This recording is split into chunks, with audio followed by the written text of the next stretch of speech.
It's interesting to note the various encounters Christ has throughout the Gospels with centurions. This is only one of them. But across the board, generally, these men turn out to be men of faith and men who can see what no one else sees. And we have that here. We've heard the centurion comes, and it's an interesting word Matthew uses here. He begs. Matthew says that he begs Christ for help. A centurion would not beg. He's the boss. He's a foreman. He's a leader of men. As he eventually will say in this passage, I say to one person, do this, and they do it. I say to someone else, do that, and they do it. And this is the man who now comes to Christ and begs for the healing of his servant, which also has to tell us how much the centurion cared for the man. But he sees what no one else sees. He sees, maybe not fully yet, but he sees a great deal of who Christ is, when no one else around him does. This gospel passage takes place right after the Sermon on the Mount. And so Christ has given, blessed are this one, blessed is that one. They've come back down from the mountain. They're back in Capernaum, and they have this encounter. And in a certain sense, it's a passage about words. It's a passage about the power of words, of what authority is. I think we all know, or I hope we all know, what great power words have. Words can bless. Words can heal. Words can harm, too, if we're not careful.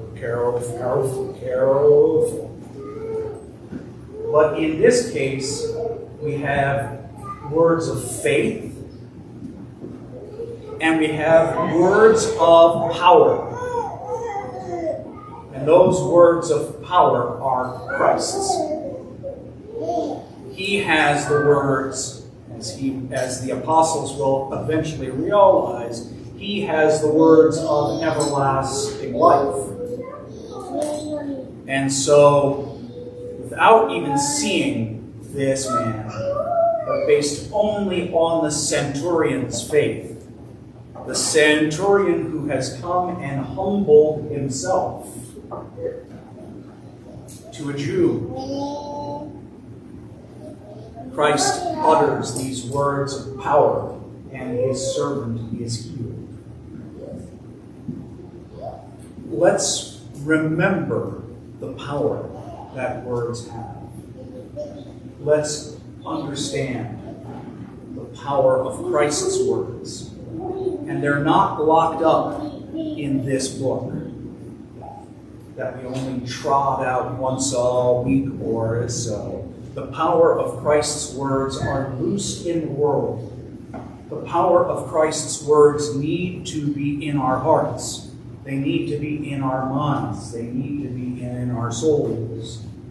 The power of Christ's words need to be reflected in our lives. The power of Christ's words lie also with us, that we can share, that we can use to bless, that we can use to show mercy, that we can use to show love. Those are all powerful words. We live in a fallen world where too often words are not used to bless. They're not used to heal. They're not used to love, but they're used to tear apart, and they're used to hurt. Let's recognize, as this centurion does, who exactly Christ is, that he comes into our midst, that we take him into ourselves at Holy Communion, and that we then are filled with Christ and his words of love and mercy and heal. Jesus Christ the Lord, now and ever, and on the ages of ages.